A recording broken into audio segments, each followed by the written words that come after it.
come here to chew bubble gum and kick ass. And I'm all out of bubble.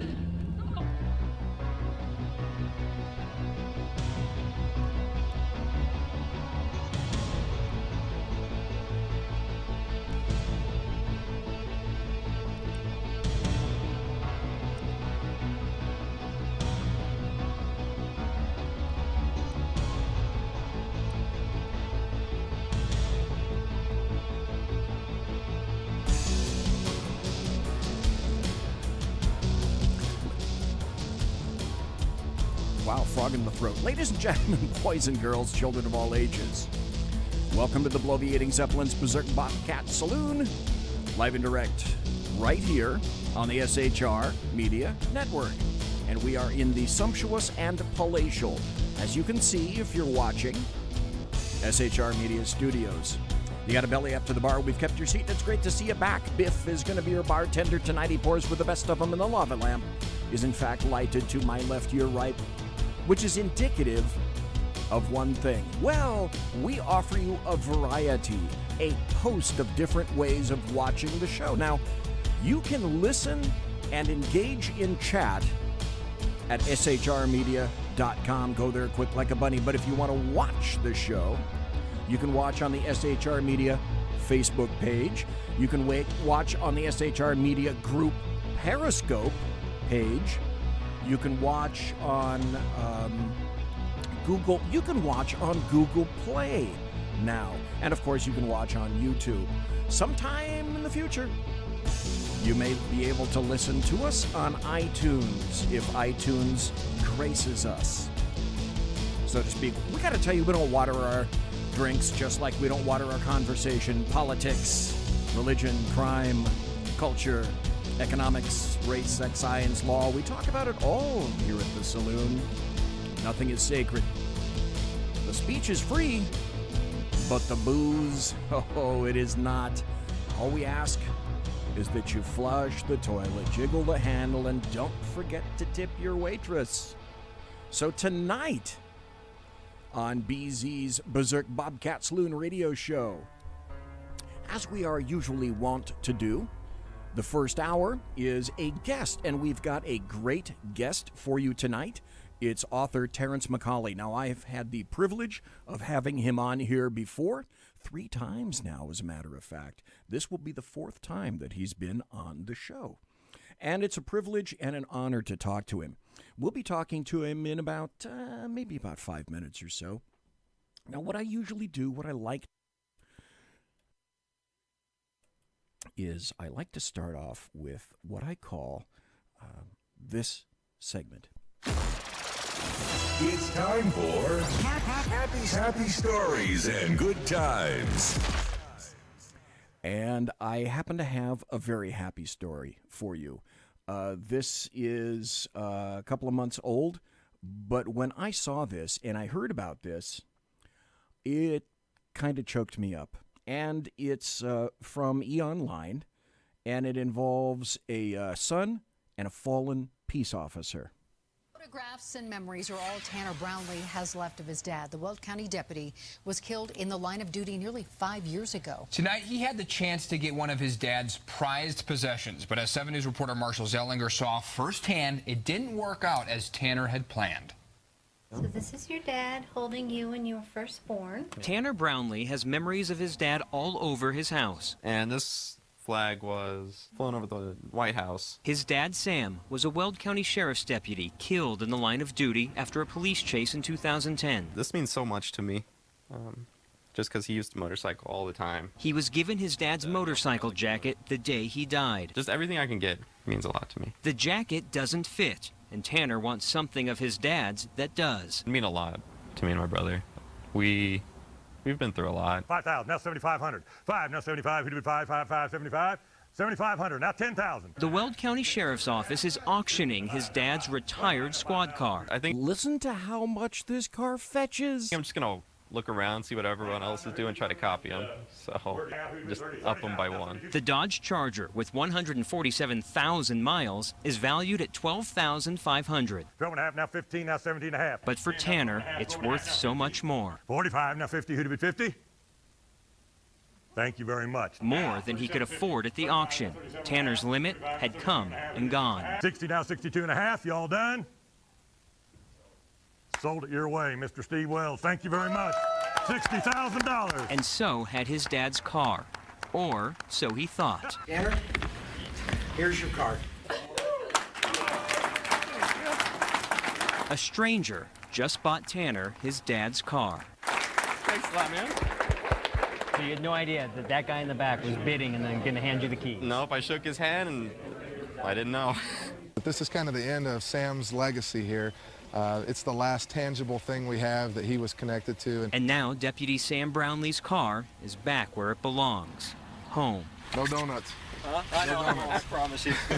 With photojournalist James Doherty in Greeley, Marshall Zellinger, 7 News. That is a happy story. I wish I could tell you what's going on with my voice tonight. I'm going to have to clear it because we have now, the guest that you've been waiting for, and he's got a great new book. Let's start talking to Terrence McCAULEY.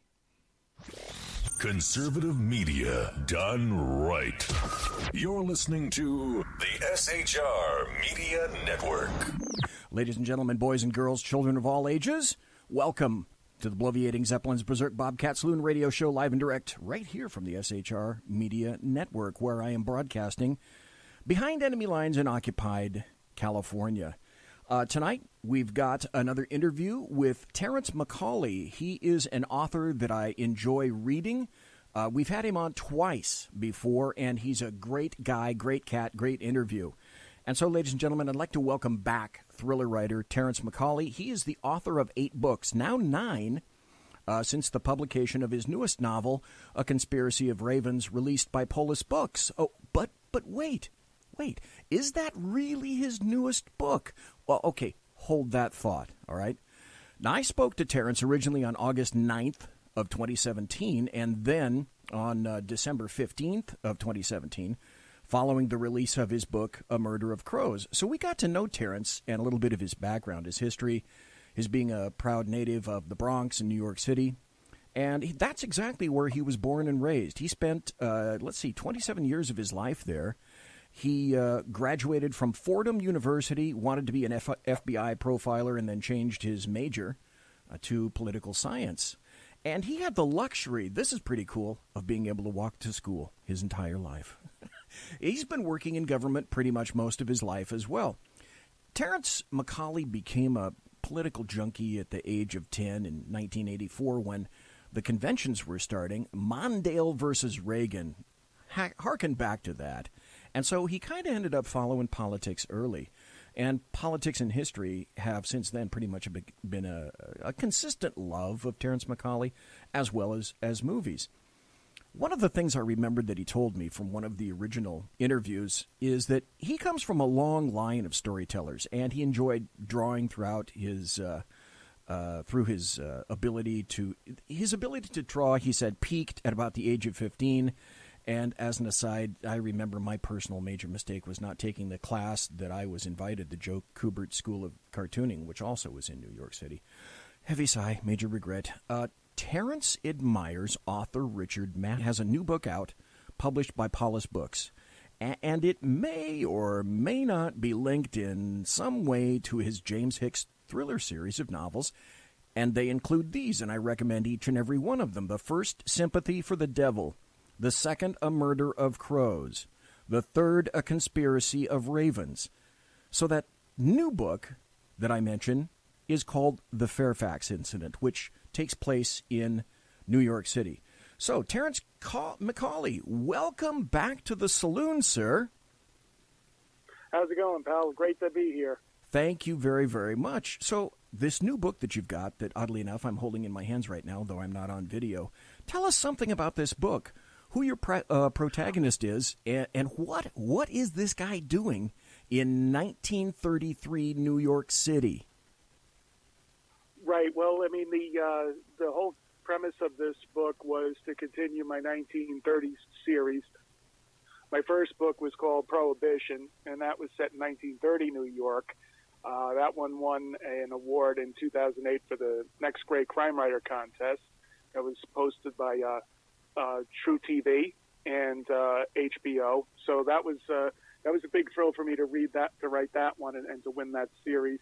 Then I wound up doing a sequel to that book called Slow Burn, where I take a minor character from Prohibition, a corrupt Tammany Hall detective named Charlie Doherty, and write about him as he is pulled into a murder-kidnapping case that involves one of the wealthiest families in New York City. He thinks it's going to be a quick payday for him because he realizes that the victim comes from a very wealthy family, and all he's looking to do is to supplement his ill-gotten gains by being a crooked cop and try to get the money from the family to keep his mouth shut about some of the more salacious details of the case. Turns out, though, he actually winds up caring about the family and does everything he can to solve the murder and kidnapping case with the family known as the Van Dorns.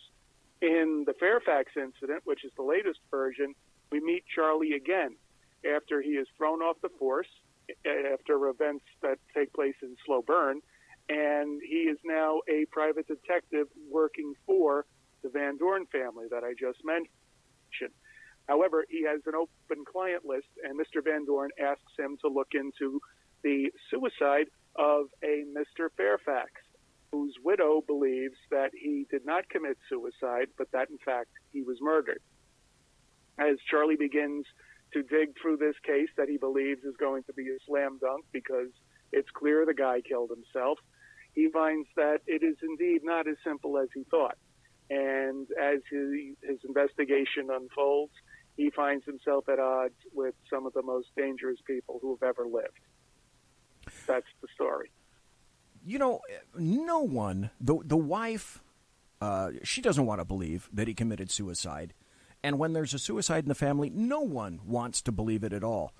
But his job, he discovers, Charlie Doherty, is, okay, she doesn't want to believe it's suicide, but there is no denying that at all. I mean, it is a clear-cut case of suicide. So he recrafts and rephrases the question. It's not a matter of, did he commit suicide? Now it's a matter of, okay, why did he commit suicide? Right. That's exactly what I wanted to happen. I mean, I didn't give myself an out where there could have been any question that somebody else did it. No, he did. I mean, Mr. Fairfax did indeed kill himself. And what we get to as you read the book, you realize the wife isn't asking the right question. She's not asking whether or not he did it. She's saying there must have been a reason why he did it, because he wasn't decent enough to do it on his own. So what she was really hiring Charlie to do was find out why. And in the course of his investigation, he certainly does find out why. You know, I think it's clear. Well, hell, clear. You said it. You're a fan of history. And I think this book showcases that love of history. And I've got a ton of questions, but I need to interject this, if I might. I've read all your books. I'll continue to read all of your future books. I think it's a journey, and I'm enjoying the ride. But I want to point out that for me, it's a little bit of an honor being able to, as a reader, watch you and read you really develop as an author. I said it before, and I'll say it again here for the people that are listening. Each book just gets better. Yeah, that's okay. That's kind of a hackneyed phrase in the publishing industry. I know that, but I mean it. I think it's thrilling to watch you expand your skills and your writing chops with each and every book. And see, that's what makes me want to continue to read your books in order to find out just what you have in your future store for me and for other readers. I'm just enjoying the hell out of this damn journey. Well, I'm glad that you put it that way, because that's exactly how I write it. My first book, like I said, was Prohibition, so everyone thinks Sympathy for the Devil was my first book, which is the first book in the James Hicks series, right? Which is part of the university. That one wasn't my first book. That was actually my third book. My first one was Prohibition, and that won an award, so I was pretty happy, and I got off to a really good start. So did Slow Burn. It won the New Pulp Award in 2014. But then I continued to grow because I got the more I wrote, the more people read my stuff, the more feedback I got from people who read it, from my readers. And they told me what they thought worked in the first two books. They told me what they didn't think worked. They told me that they wanted to learn a little bit more about my characters in general. So that way, when I started Sympathy for the Devil, I wanted to first get everybody to buy into the fact that I was writing about an intelligence organization that you might not necessarily identify with as the CIA, the FBI, the NSA, because I didn't want to write a book where I had to spend an awful lot of time doing a ton of research into how those organizations really operated. I wanted to tell the story about the world I wanted to create, and so that's why I made the university completely separate, completely autonomous, and a creation of my own. So in Sympathy for the Devil, I get you to buy into that world, and then as I move into A Murder of Crows and A Conspiracy of Ravens, I get you to buy into the character more. Because as you've read, and I hope other people who are listening have read, you see that the story starts to involve Hicks more than just his organization. And I need you to buy into that in order to continue that journey that you mentioned earlier, that you're going with me throughout all of these books, including the Fairfax Incident. Like I said, this really is, in my estimation, your best book yet. And that's why we're going to talk about a new book that you've got forthcoming. We'll get to that in a moment. But I go back to, that's why this is a journey for me, and this is why I'm really enjoying the journey, because it's like watching someone really get into the real thick of their writing. They grow, they expand, and for as far as I'm concerned, that's just fun as hell. I'm enjoying it. I like to promote new authors. I love the hell out of promoting you, because I think you're an author that's really, you have a hell of a future, and I think you're really going to go places. That's why I want people to read you. Now, that said, about going back to the Fairfax Incident, this just isn't a random spot in time that you're covering. There's a purpose for going back to 1933. Can you tell people, without really spoiling the book, because I want people to read the book, now, why is going back to 1933 important? Well, I wanted to set it in the same era that I had Prohibition and Slow Burn in, which is 1930 and 1931 respectively, and 32 respectively. The reason why I did that was because it was an interesting time in our nation's history and an interesting time in New York's history, too. You had the end of the Roaring Twenties, you had the beginning of the Great Depression, and you had the death of Prohibition. And at that time, you had the underground economy of illegal booze starting to fray, and you had other people that had been on the fringes of crime actually starting to take over, as you had the older ethnic populations like the Irish, who had been here for a long time, begin to move into the mainstream. So there was a lot of turmoil, and out of turmoil comes great storylines. So in the Fairfax Incident, I do it in 1933 because it was an ugly time in our nation's history. It was when FDR became president after a very contentious election. His primary fight was a lot more contentious than his general win, but the country was also undergoing a lot of great turmoil. A lot of, the Great Depression was really in full swing at that point. And at home, you had rise to a lot of fascist movements. And one of those fascist movements was the German-American Bund that started off as a regular, almost like the Ancient Order of Hibernians that promoted Germanic pride and trying to cast off the shadow of defeat from that the German people suffered in World War I. But as that movement grew, it got a little bit more sinister behind the scenes. And that's what I explore in this book. And the events that happen in this book, in terms of some of the camps that were open for the young people of Germanic descent, actually were opened in places in Long Island and New Jersey and in other places across the country, too. So I wanted to be able to use my love of history and use it as part of my novel. So the book, The Fairfax Incident, folks, we're talking to Terrence McCAULEY, the author of The Fairfax Incident, and a whole host of prior books. So this book, The Fairfax Incident, really does have a direct linkage to the university and the world of James Hicks in 2018. And that's why I say, folks, you need to read the James Hicks series of books. And for those who haven't read you before, and I'm trying to get you some sales, dude, can you give an interview, or excuse me, an overview of this series? Who is James Hicks, and what is the university? I mean, this is now you're talking about your thriller series. Right, exactly right. I mean, I had this dream of mine that everything I've ever written is going to be related somehow.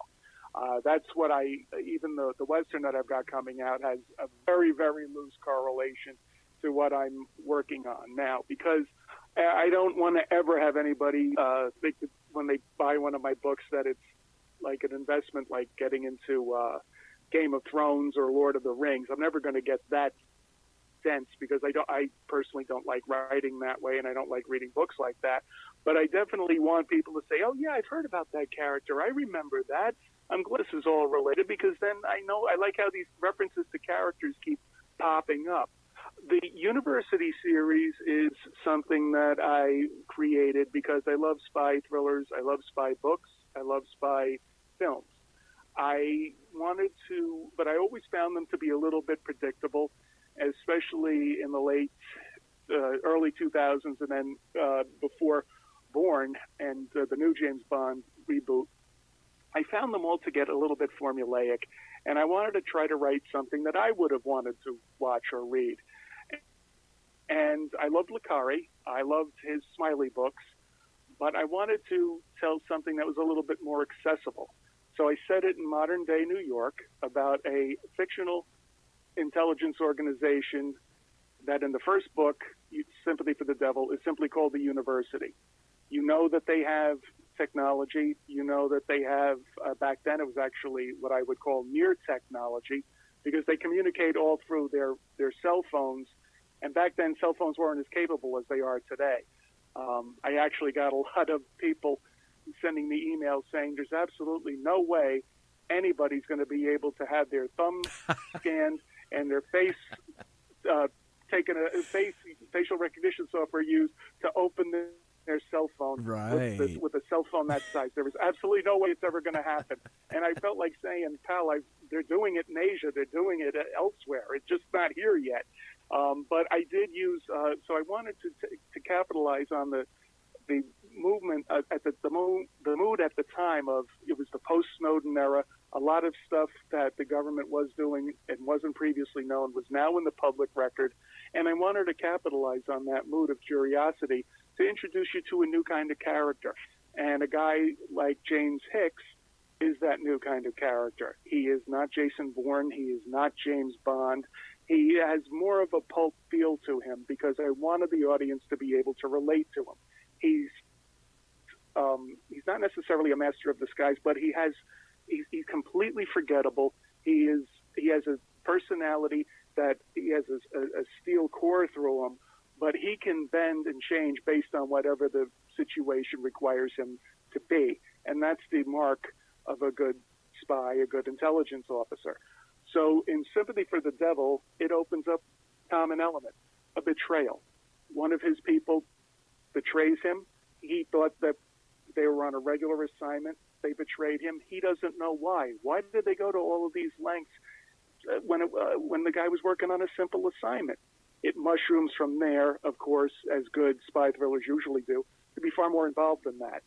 Then in the second book, called The Murder of Crows, more of that mystery is revealed, more of what the university can do is revealed, and you get to understand more about Hicks' motivation and the university's dark side, if you will. And you get to also see that despite all of this technology, there's still humanity at the core of this organization. The university also comes in direct conflict with the NSA and the CIA and the DIA. So it humanizes Hicks in that the hunter has now become the hunted. Then in A Conspiracy of Ravens, you see Hicks' more vengeful side, vengeful for his own personal losses and also for the country that he's trying to defend. He's trying to defend the West. He's trying to defend the United States. And he draws on a team from all over the world to help him do that. So I've established that world, but I always had people ask me, how in the hell did the university come to start in the first place? And that's why I wrote the Fairfax Incident, because I wanted to tie everything I've written together, my 1930s stuff all the way straight up through to my modern day stuff that I just mentioned. See, and that's why I think that's a brilliant thread, because you wouldn't necessarily see that a series of books published in 16, 17, 18 is going to lead back to 1933. That's the brilliance of that. However, talking about James Hicks, I'm guessing that you are writing a fourth James Hicks book following A Conspiracy of Ravens? I have, yes. I have a 60,000-word draft done. I worked on it right after A Conspiracy of Ravens. It's my publisher and I, Polis Books, haven't talked about what the future is going to be for the University series or James Hicks, but we're going to work on it. And I definitely intend on telling far more about James Hicks than you've read so far. I actually, if people read the first three books, they'll see that I slowly expand the team to not only include Hicks, but other interesting characters as well. And my dream is to tell one more book with Hicks as the central character, and then spin it off where the minor characters then get their own book and continue the onward momentum that I create in the earlier books, too. So it'll all be thematic. It'll all be about the same kind of the same story that we're covering, the same university and up against the vanguard, but it'll be told from different points of view, which keeps it fresh and keeps me fresh as an author as well. Okay. And I'd love to be able to tell Charlie Doherty more about Charlie Doherty's journey from the 1930s onward. Back to the Fairfax incident. I'd like to make these observations and see what you think about them. To me, you've written the book, you've portrayed New York City almost like a character unto itself. I'd like to read a passage from that. Traffic turning onto 5th eased up enough for me to cross the street, and I began walking south again, looking forward to a nice quiet stroll on my way to meet a contact at the library. But there's really no such thing as a nice quiet walk in Manhattan. Trucks were always backfiring. The sound of pneumatic hammers pounding away at concrete or asphalt was never too far away. Car horns honked and people cursed. Throw in the flutter of pigeon wings for good measure, and that was as tranquil as New York City got. It's a whole lot of different sounds all mixed together in one big urban symphony, but it's usually the same sounds heard over and over. See, that kind of stuff just resonates with me. You make New York City almost like it is a character itself. And then, further, you go not just into New York City, but you go into a little bit of history again, and you tell us something, you end up telling us something about the Empire State Building that I certainly didn't know. Here's another passage. The Fairfax Liability Company had leased several floors in the Empire State Building right after the dump first opened a couple of years before. It might have been the tallest building in the world, but they'd built the damn thing in the middle of nowhere, a dead spot on the city map. It wasn't near any subways. Penn Station was several blocks away, and Grand Central was even further. Throw in the fact that you could actually feel the building sway on windy days, and let's just say companies weren't exactly lining up begging for space. With the Depression on, there weren't that many companies left. See, that's the kind of writing that I love. That's why I say that you're really getting into stuff. And of course, you're writing about what you know, and you're writing about what you love.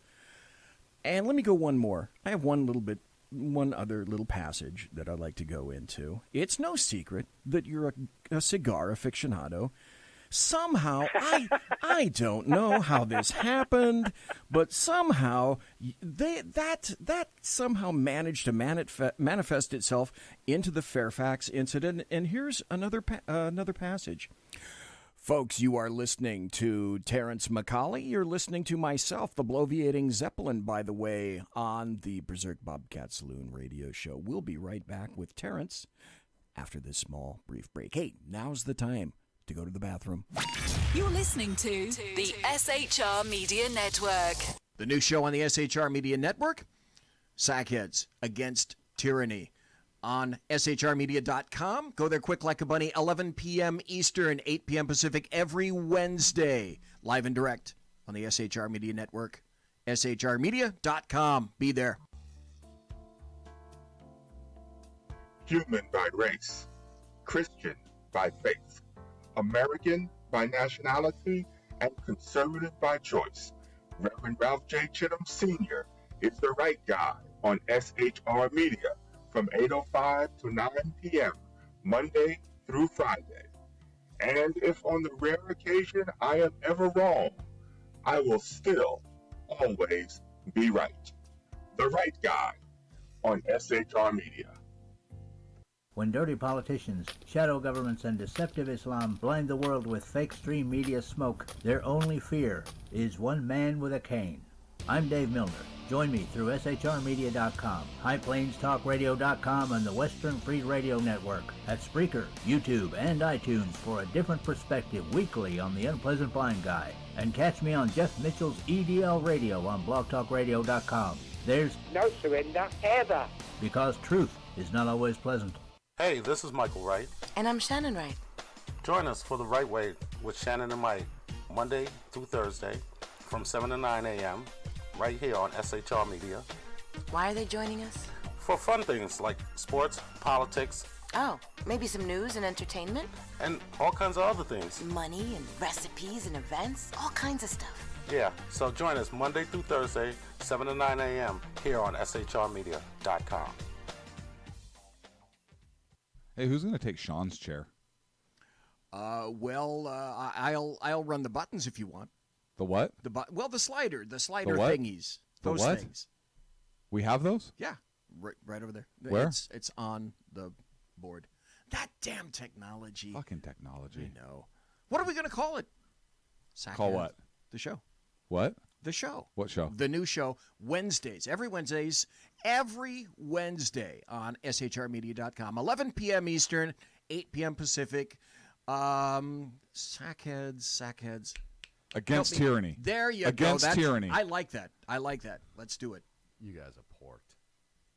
Hello, I'm Tim Hart. I'm the guy BZ hires, due to his shameless contract with the SHR Media Network, to voice his promos. He'd like me to tell you that the Bloviating Zeppelin's Berserk Bobcat Saloon radio show can be found on SHR Media Network, Spreaker, and YouTube every Tuesday and Thursday night at 11 p.m. Eastern and 8 p.m. Pacific, featuring right thinking from a left brain and doing the job the American media maggots won't. You'll find that the speech is free, but the drinks are not. There, in the saloon, just when safety pin manufacturers are running out of metal for the diapers of the leftists, BZ is sending his personal drones of freedom into the wheelhouses and ossicles of lovers of sovereignty and liberty nationally and globally. Broadcasting behind enemy lines in occupied California, BZ swears that no rights were harmed in the making of this promo. It's your business diva here, Melanie Collette. I am inviting you to a front row seat as I discuss some of the most intriguing details of wealth and finance with today's movers and shakers in the world of business. Listen in and discover financial truths on a global, domestic, and household scale. Uncover topics that will impact your wallet today and in the future. Money Talk with Melanie airs Monday through Friday, 5 p.m. East, 2 p.m. West, right here on SHR Media and High Plains Pundit Talk Radio. You can't afford to miss it. Conservative media done right. You're listening to the SHR Media Network. Ladies and gentlemen, boys and girls, children of all ages, you are listening to the Bloviating Zeppelin's Berserk Bobcat Saloon radio show. Live and direct, right here from the SHR Media Studios on the SHR Media Network. It is the 23rd of August, already the year of our Lord 2018. And for the first hour, we've been speaking to TERRENCE McCAULEY, and a thriller author that I really enjoy talking to. He's a really cool kind of guy. And basically, I was talking to him. He's based out of New York City, lives in New York. And I'm gonna ask him all about his contact information and whatnot. But he's written 4, 5, 6 novels now. He's going to change genres in the future, And I was talking to him about his newest book, The FAIRFAX Incident, where New York City it's kind of like its own character.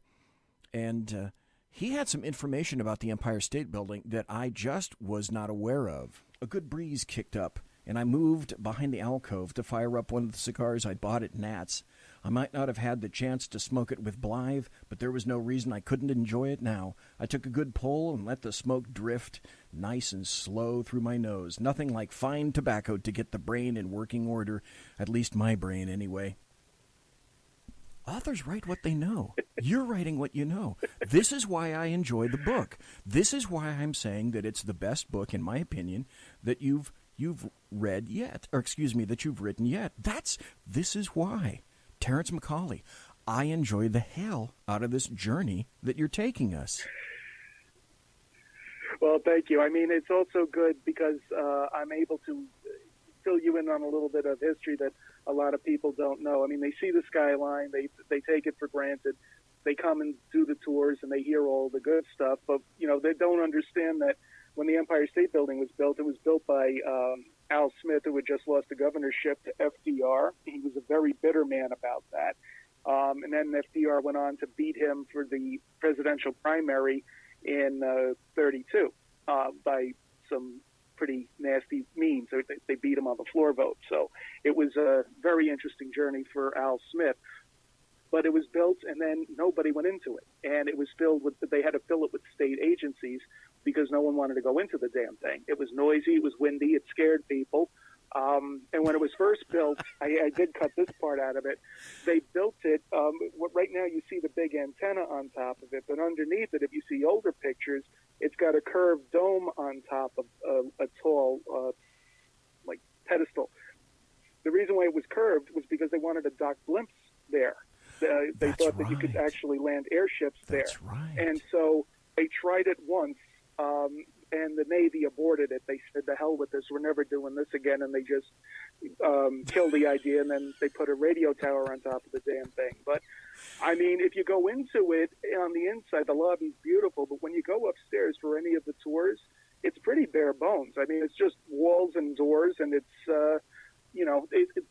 it's a beautiful, iconic building. I love it. The Chrysler Building's my favorite skyscraper, but it's definitely, a lot of people don't go into the history of that, and so that's why I wanted to put it there. In the book, I also mentioned the building of Rockefeller Center, which a lot of people think was always there, but it wasn't. It used to be a greenhouse, so that was all built because of the Rockefeller family. The next logical question for me is this. Do you think we're going to see Charlie Doherty, Van Dorn, Father Mullins, or Hauser again? Oh, I hope so. God, I hope so. I mean, because the other is, too, with all of my books, they all have a different, they all have a different narrative feel to them. The Charlie Doherty books, for example, are always told in the first person. And I didn't intend it that way. It just made sense. So I always wrote them in the first person. All my other books are in the third person. My prose in Sympathy for the Devil is a little bit more elaborate, but not much. In Prohibition, it's far more clipped because in that style, and I've only written one book about, I've written two books about Terry Quinn, the protagonist in that book. The style there was more influenced by James Ellroy.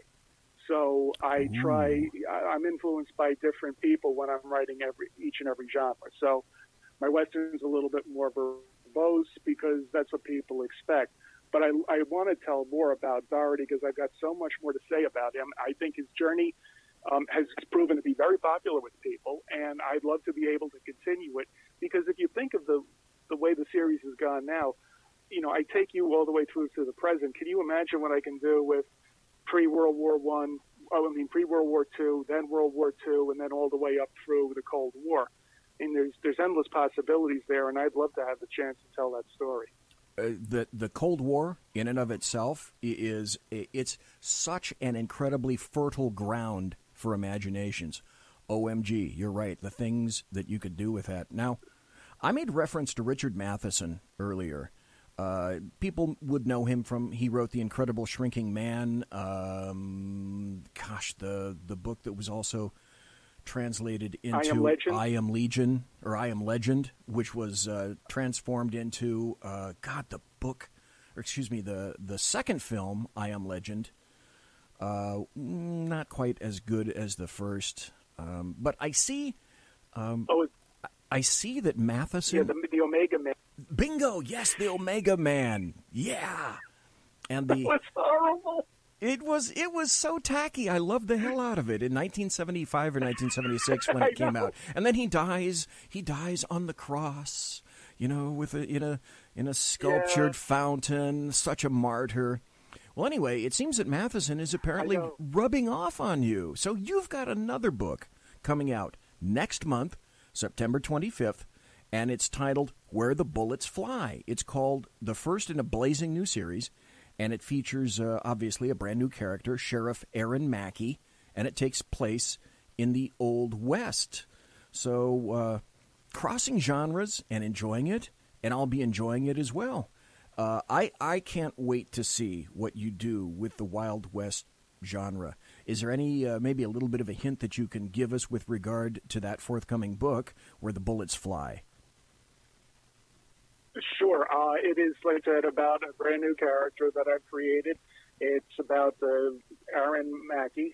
He is a sheriff in a fictional Montana town called Dover Station, and he finds his help and his deputy, Billy Sunday, up against a gang of marauders who are threatening the town and hold the town hostage. They attack the town. Mackey thwarts the assault on the town, and then he chases the attackers until he gets back the people who were kidnapped by them. So it's an awful lot of emotions. It's got my signature amount of action and character development. It's actually the first book that I've written, believe it or not, that made my wife cry, which, nice. Given the fact that she's half a Marine herself. So, I mean, this girl has Mayan blood in her. They do not cry. They are not a crying people, Guatemala. So my wife was born here, but her family's from Guatemala. But they are not known for their tears. So for her to say, "Wow, that was a moving scene," I wore that as a badge of pride. But this one is people who are familiar with my stuff will find a lot here to like. And it's funny how I've talked to people about switching genres, and then I'm writing westerns. And it's amazing the feedback I've gotten from people turning up their nose and saying, "Oh, that stuff, it's all bigoted stuff." I said, "What are you talking about?" And they say, "Oh, cowboys and Indians. I mean, no one really reads that stuff anymore." And when I got the contract to do this book, I actually went to the Western Writers of America event that they had in Billings, Montana. And I was absolutely floored by the amount of scholarship in that room and at that event. I mean, the knowledge of history, the knowledge of general fiction, the knowledge of everything pertaining to the West, old and new. I was absolutely floored by it. And for people to turn up their nose at this genre without even reading it, it's just amazing to me. No, it's amazing. So that's the kind of thing I want to change. It's amazing because what was the Wild West? Oh, that's right. The Wild West was nothing but immigrants. Right. Good Lord. So, I'm sorry, go ahead, exactly sir. Right. I mean, it's a purely American story.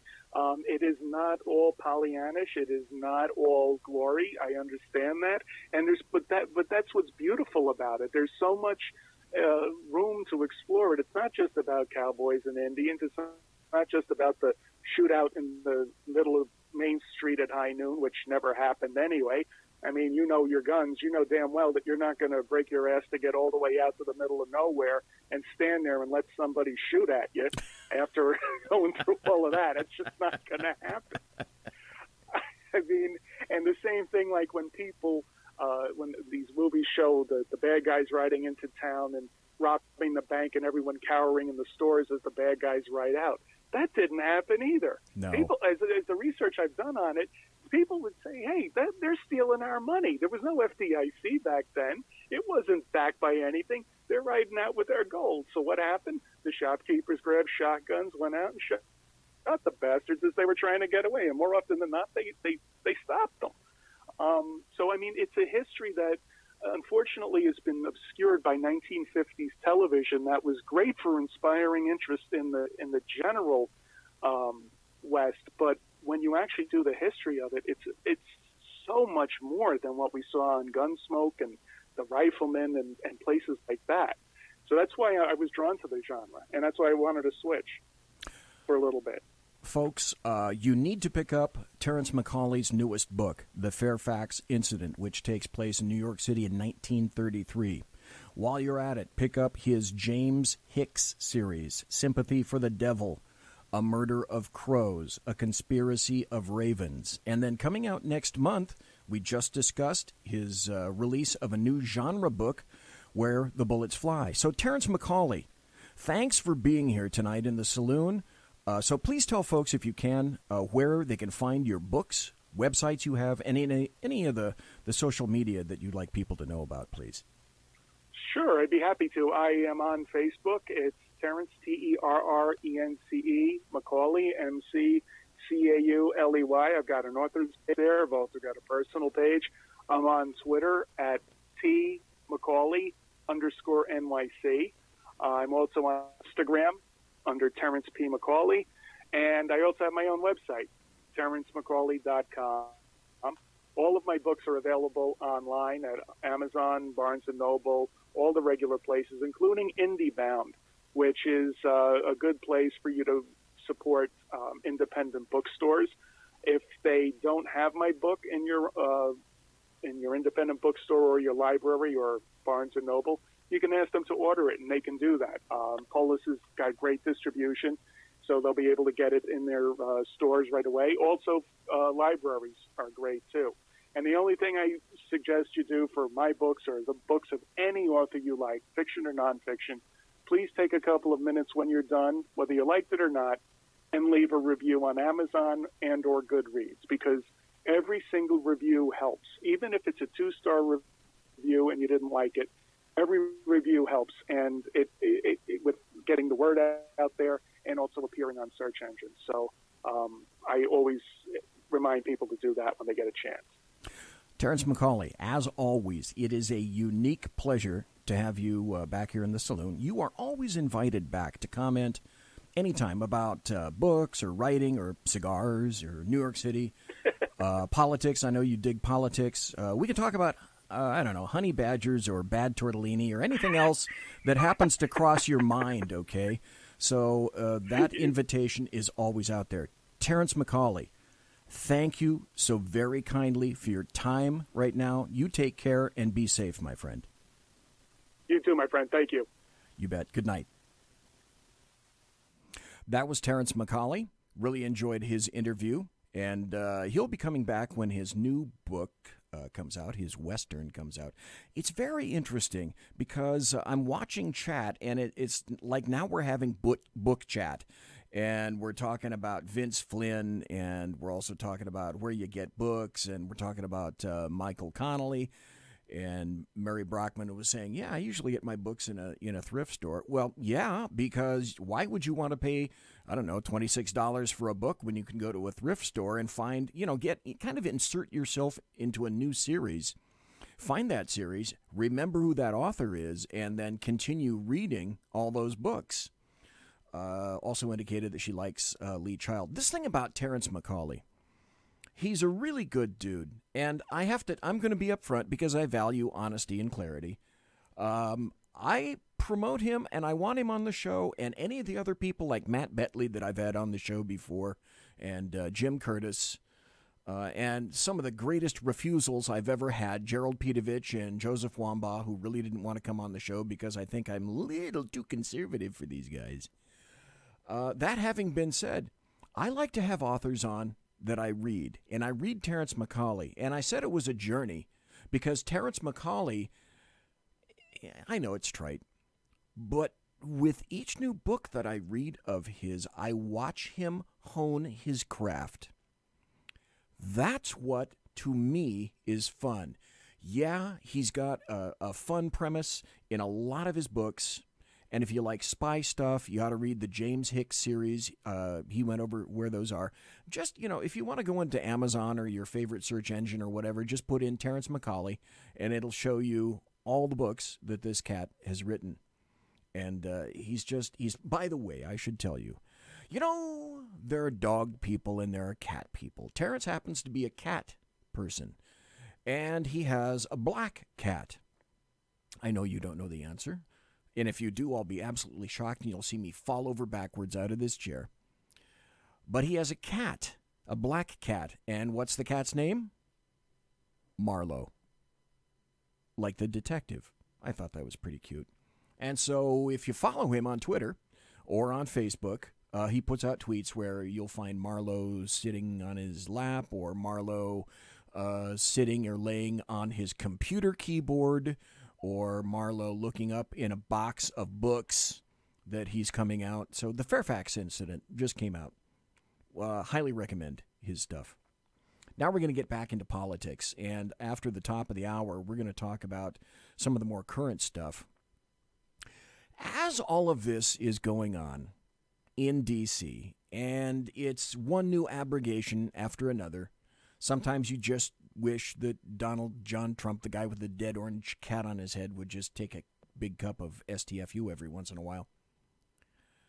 Just when you think that we're losing, well, number one, let me tell you, as I spoke to Lonnie Poindexter Tuesday night, essentially what Lonnie Poindexter said, because he lives in D.C., he is in the biggest belly of the beast.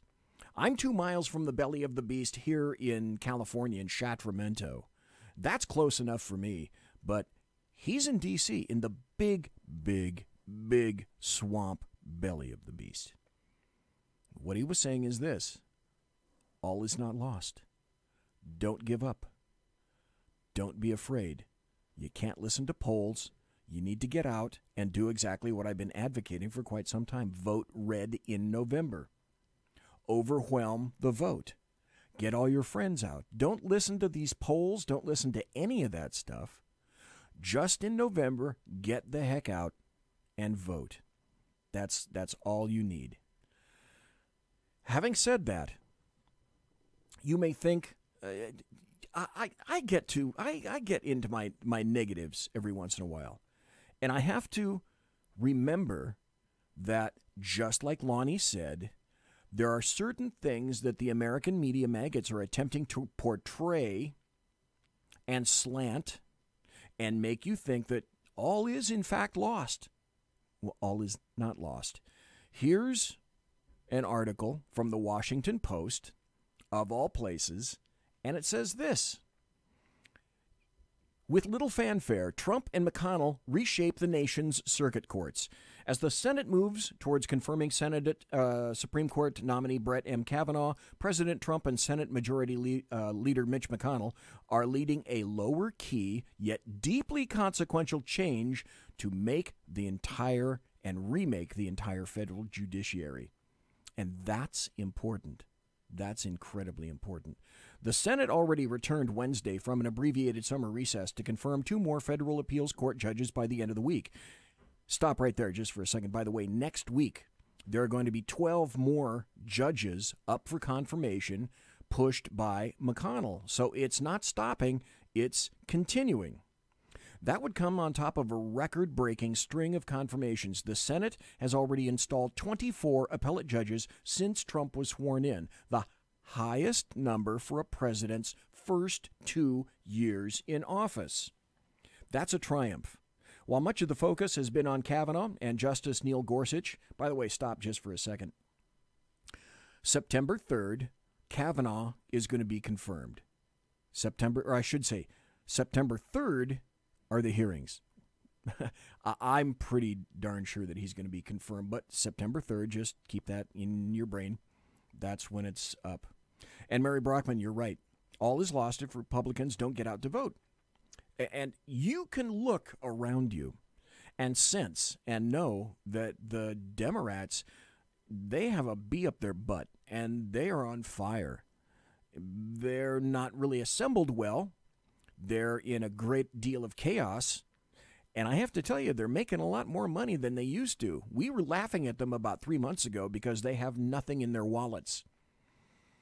Well, they're pretty much fired up, and the money is starting to pour in. I mean, for God's sake, Peter Strzok has a GoFundMe page like he needs it, making the amount of money he makes mid-six figures. And, except he was fired. Oh, poor Peter. So he has a GoFundMe page. Morons have fed him $400,000. Free money. Well, except you do have to pay taxes on it. Anyway, the Senate's rapid approval of appellate judges is likely to have its own broad impact on the nation, as the 13 circuit courts will shape decisions on immigration, voting rights, abortion, and the environment, literally for generations. For McConnell, this is the culmination of a years-long gambit that started with stymieing President Barack Obama's judicial nominees, most notably Supreme Court choice Merrick Garland, and creating a backlog of vacancies on the nation's highest courts. Trump's 2016 election enabled McConnell to cement a legacy of judicial confirmations that is likely to be felt long after the two men leave office. The Republican leaders are also voting to use judicial nominations to energize conservative voters who party leaders worry are going to sit out the midterm elections. Bingo, just like you were worried about Mary Brockman, which is why I say you got to get out, you got to vote. You got to get out, you got to vote. You have to rock this vote.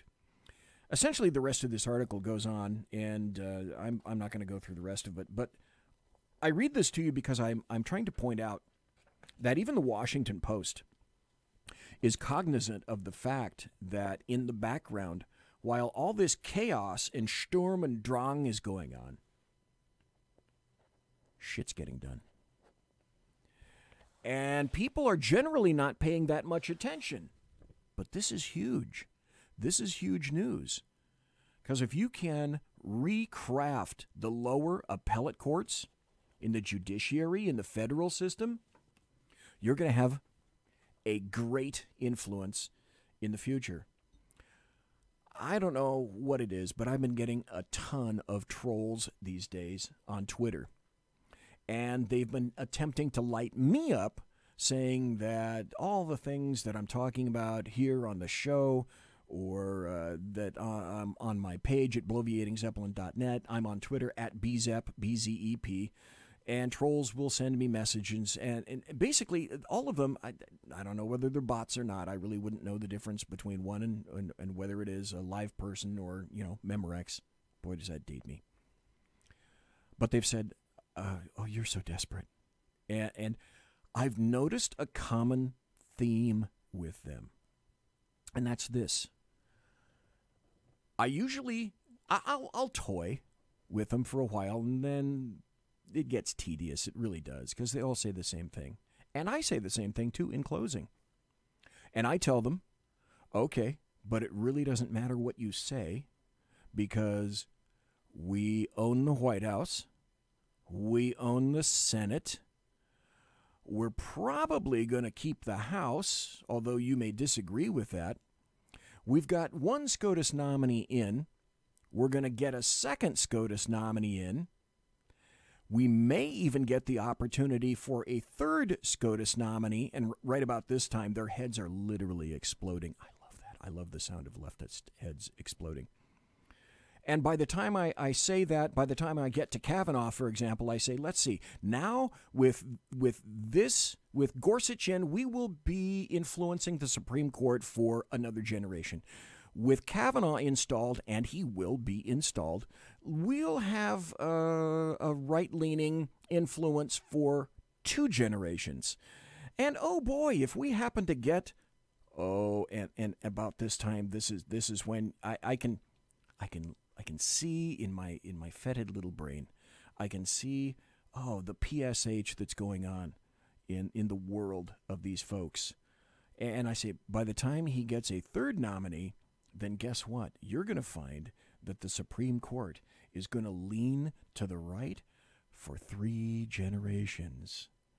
And would it shock you to believe that after I write that, generally there's no further response. You're listening to the SHR Media Network. The new show on the SHR Media Network, Sackheads Against Tyranny. On shrmedia.com. Go there quick like a bunny, 11 p.m. Eastern, 8 p.m. Pacific, every Wednesday. Live and direct on the SHR Media Network. shrmedia.com. Be there. Human by race, Christian by faith, American by nationality, and conservative by choice. Reverend Ralph J. Chittum Sr. is the right guy on SHR Media from 8:05 to 9 p.m. Monday through Friday. And if on the rare occasion I am ever wrong, I will still always be right. The right guy on SHR Media. When dirty politicians, shadow governments, and deceptive Islam blind the world with fake stream media smoke, their only fear is one man with a cane. I'm Dave Milner. Join me through shrmedia.com, highplanestalkradio.com, and the Western Free Radio Network at Spreaker, YouTube, and iTunes for a different perspective weekly on the Unpleasant Blind Guy. And catch me on Jeff Mitchell's EDL Radio on blogtalkradio.com. There's no surrender ever, because truth is not always pleasant. Hey, this is Michael Wright. And I'm Shannon Wright. Join us for The Right Way with Shannon and Mike, Monday through Thursday from 7 to 9 a.m. right here on SHR Media. Why are they joining us? For fun things like sports, politics. Oh, maybe some news and entertainment? And all kinds of other things. Money and recipes and events, all kinds of stuff. Yeah, so join us Monday through Thursday, 7 to 9 a.m. here on shrmedia.com. Hey, who's going to take Sean's chair? I'll run the buttons if you want. The what? The slider what? thingies. Those what? things. We have those? Yeah, right over there. Where? It's on the board. That damn technology. Fucking technology. I know. What are we going to call it? Call what? The show. What? The show. What show? The new show, Wednesdays. Every Wednesday on shrmedia.com. 11 p.m. Eastern, 8 p.m. Pacific. Sackheads. Against tyranny. There you Against go. tyranny. I like that. Let's do it. You guys are porked. Hello, I'm Tim Hart. I'm the guy BZ hires, due to his shameless contract with the SHR Media Network, to voice his promos. He'd like me to tell you that the bloviating Zeppelin's Berserk Bobcat Saloon radio show can be found on SHR Media Network, Spreaker, and YouTube every Tuesday and Thursday night at 11 p.m. Eastern and 8 p.m. Pacific, featuring right thinking from a left brain and doing the job the American media maggots won't. You'll find that the speech is free, but the drinks are not. There, in the saloon, just when safety pin manufacturers are running out of metal for the diapers of the leftists, BZ is sending his personal drones of freedom into the wheelhouses and ossicles of lovers of sovereignty and liberty nationally and globally. Broadcasting behind enemy lines in occupied California, BZ swears that no rights were harmed in the making of this promo. It's your business diva here, Melanie Collette. I am inviting you to a front row seat as I discuss some of the most intriguing details of wealth and finance with today's movers and shakers in the world of business. Listen in and discover financial truths on a global, domestic, and household scale. Uncover topics that will impact your wallet today and in the future. Money Talk with Melanie airs Monday through Friday, 5 p.m. East, 2 p.m. West, right here on SHR Media and High Plains Pundit Talk Radio. You can't afford to miss it. Conservative media done right. You're listening to the SHR Media Network. Ladies and gentlemen, boys and girls, children of all ages, welcome back. It's the second hour of buttery political goodness. Let it commence now. We spoke to author TERRENCE McCAULEY in the first hour, and now we're getting right back into politics. Going to go over the newest Kurt Schlichter article, but first I have to read this. When I saw this, I was beyond apoplectic. And rather than describe my feelings, I'll go over the story and I'll let you be the judge of whether or not I should have done that. I've calmed down. I heard about this on the way over on a radio. And then I threw it up on the screen. I found out the story. I found where it came from. And let's just say, as being a resident in California, and all the evil and hoary things that entails, then in these circumstances, the things that have been occurring in California this summer, to read this story, yeah, I kind of did go 210 over 190, and I calmed down. The article is this. Report: Verizon throttled fire department's unlimited data plan during wildfires. Verizon reportedly throttled the Santa Clara County Fire Department's unlimited data plan while they were fighting a record number of wildfires, placing lives at risk. According to Gizmodo, Santa Clara County Fire Chief Anthony Bowden claims Verizon, quote, had throttled a SIM card connecting a fire department mobile command vehicle named OES 5662 to 1/200th of its normal speed, putting lives and property at risk, and that the company's support team refused to lift the restrictions until fire officials purchased a new data plan at more than twice the cost. Excuse me while I tamp down some words. My first is, if you happen to have Verizon, shed it immediately. Bowden further claimed that the incident severely interfered with the OES 5262's ability to function effectively, and added that Verizon deliberately throttled the data in an attempt to coerce the department into paying more money during a crisis. Stop. Aren't there laws in Florida? Aren't there laws in some of the southern states? Mike Pasqua, you'd probably know about this, that say something similar to, you can't gouge your customers. You can't charge them $75 for a gallon of milk. That may be in Texas as well. Is this not doing the exact same damn thing? While Verizon ultimately did lift the throttling, it was only after County Fire subscribed to a more new, expensive plan, Bowden proclaimed. In light of our experience, County Fire believes it is likely that Verizon will continue to use the exigent nature of public safety emergencies and catastrophic events to coerce public agencies into higher cost plans. Well, what did Rahm Emanuel say? Oh, there's nothing like taking advantage of a catastrophe. Verizon's doing the exact same thing. How despicable is that? Even if that means risking harm to public safety during negotiations. In a statement, Verizon claimed the incident was due to a mistake in how we communicated with our customer about the terms of its plan. More buzzwords and bullshit. I can't put it any other way.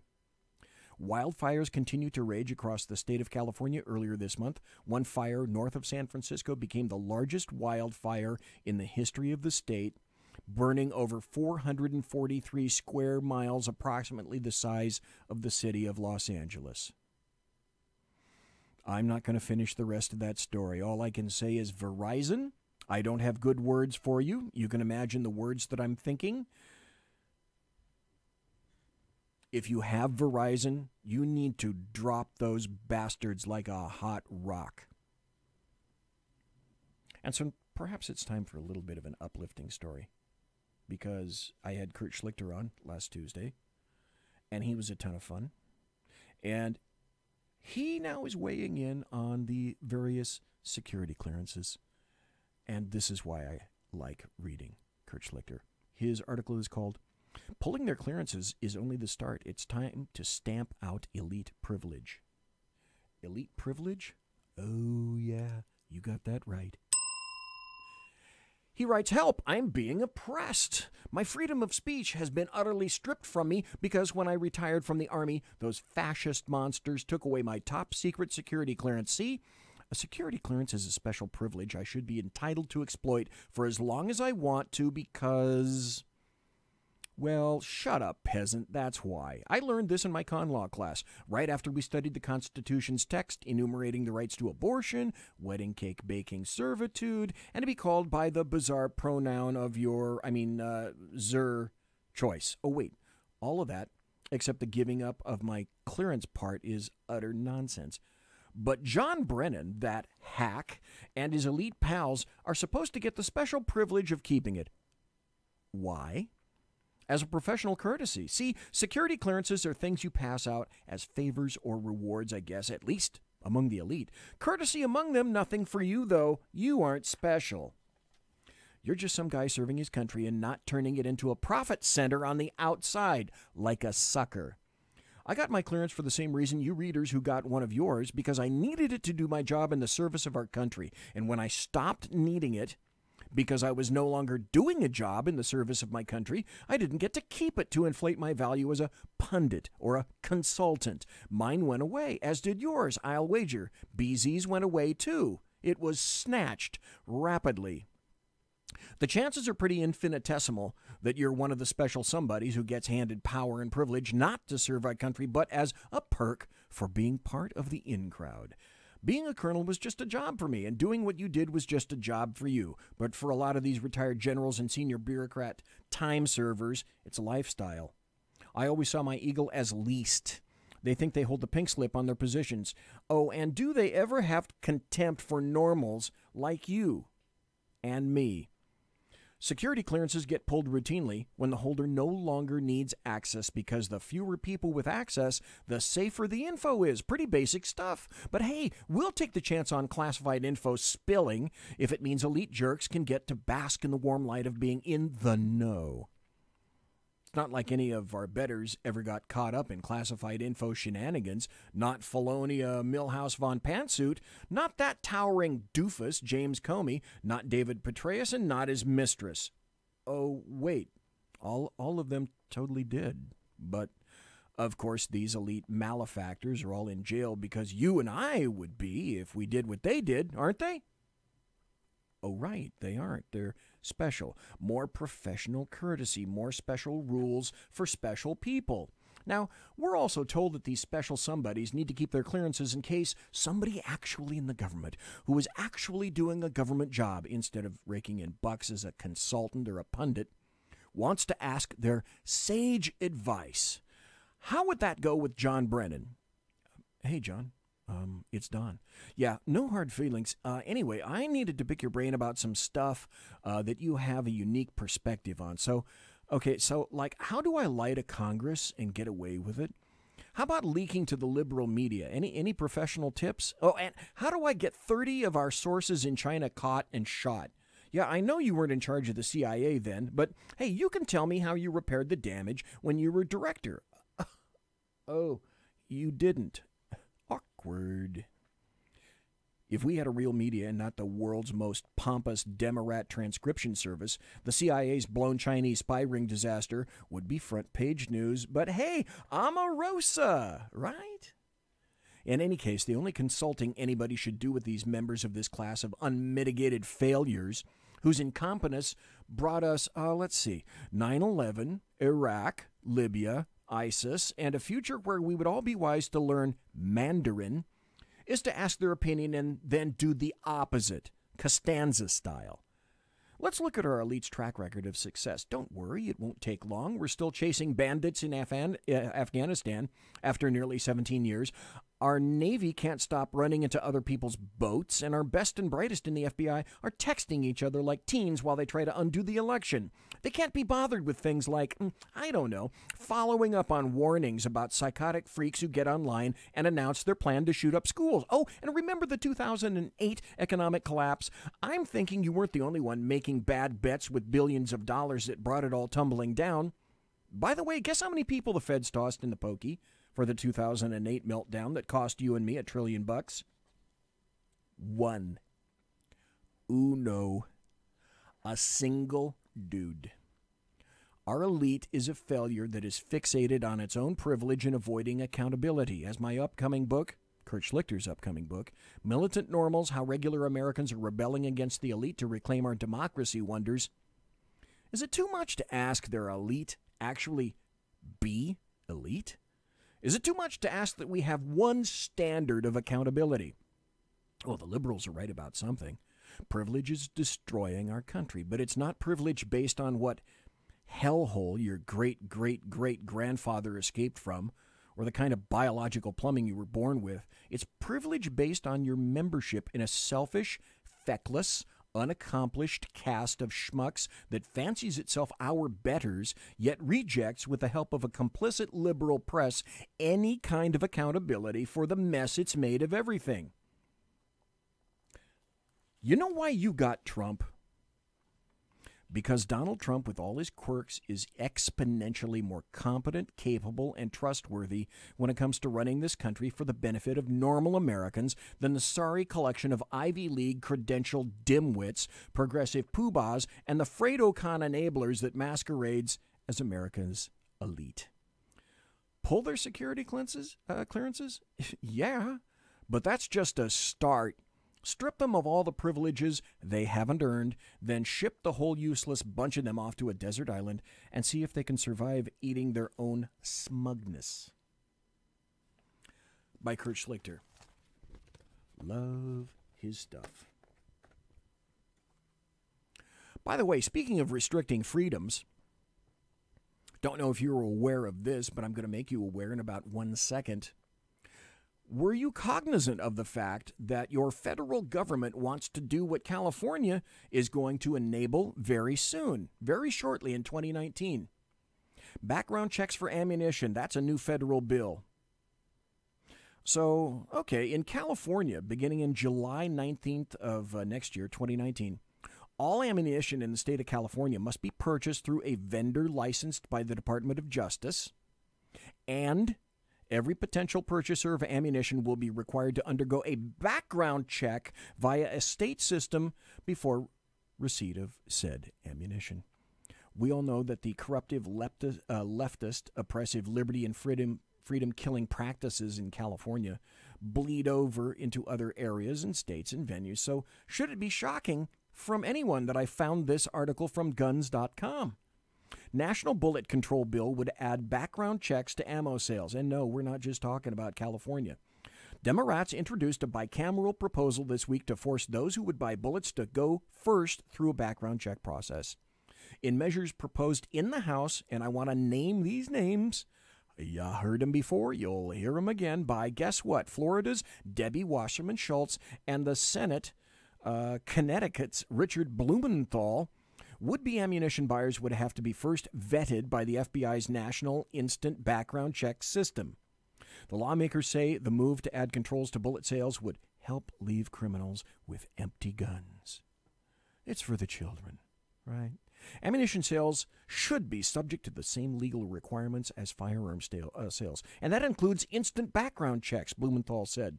The same laws that prevent dangerous individuals from purchasing firearms also prohibit them from amassing arsenals of ammunition, with one major loophole: there are no background checks for ammunition sales to enforce the law. But wait. What do I say? Just wait. It gets better.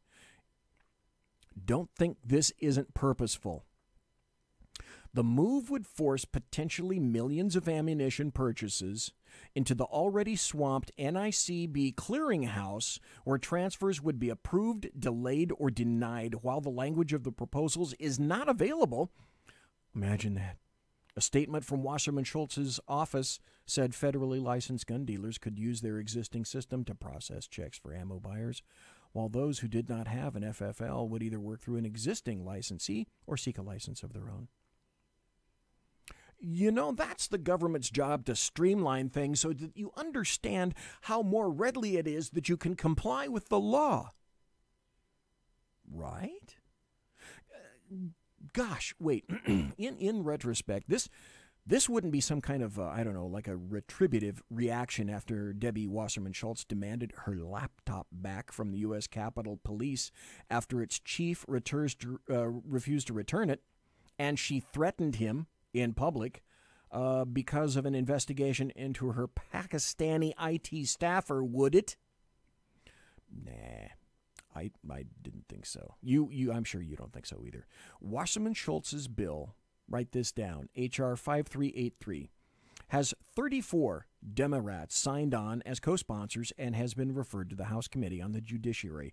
Blumenthal's companion measure, Senate Bill S-2627, has likewise been referred to the Senate Judiciary Committee and is co-sponsored by U.S. Senators Chris Murphy, Democrat, Connecticut, and Sheldon Whitehouse, Democrat, Rhode Island. What a shock that is. More action against gun control. And we're learning some new information about the bill lawmakers plan to introduce in both the House and the Senate on background checks for ammunition. Local 10 News reporter Madeline Wright is live right now. She's in Pembroke Pines to explain. What are they saying, Madeline? Well, Janice and Christy, ever since the massacre at Marjorie Stoneman Douglas High School, students have been demanding gun control, more gun control, and now we're starting to see some action today here at the Pembroke Pines Police Department.